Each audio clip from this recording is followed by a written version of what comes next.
Subscribe करू Shyama music channel के आ घंटी के निशान के जरूर दबाओ सबसे पहले ऑडियो आ वीडियो देखवा आ सुनवा के लिए।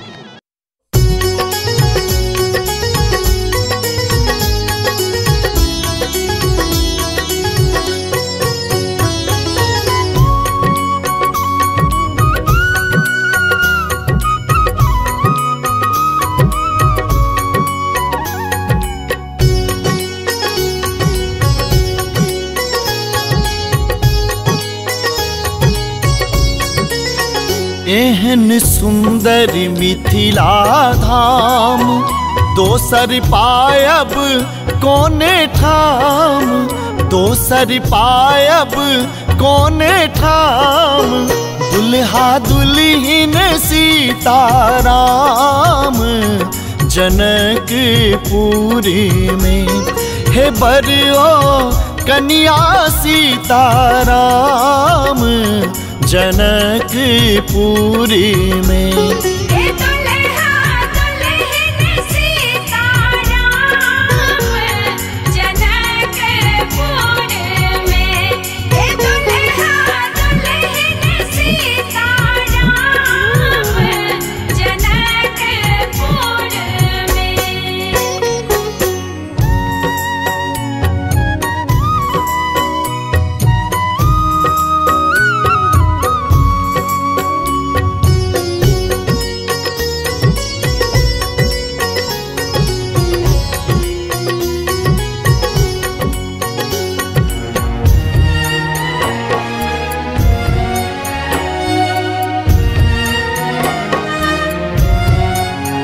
हम किया करबै ककरो आस, जखन मिथिला हमर बास।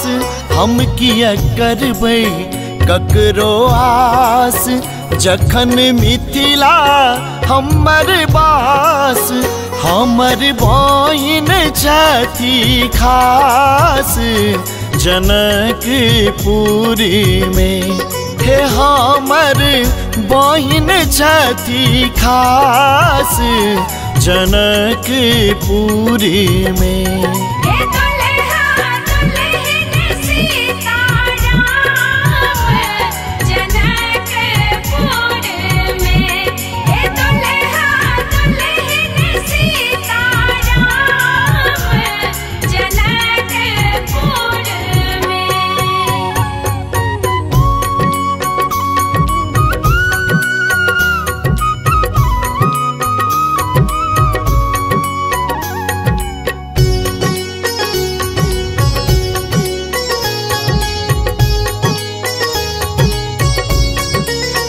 जखन मिथिला हमर धाम, तखन तीरथ के कोन काम।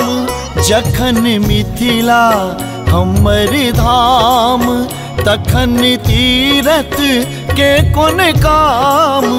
जहाँ शोभित सीताराम जनकपुरी में, हे जहाँ शोभित सीताराम जनकपुरी में।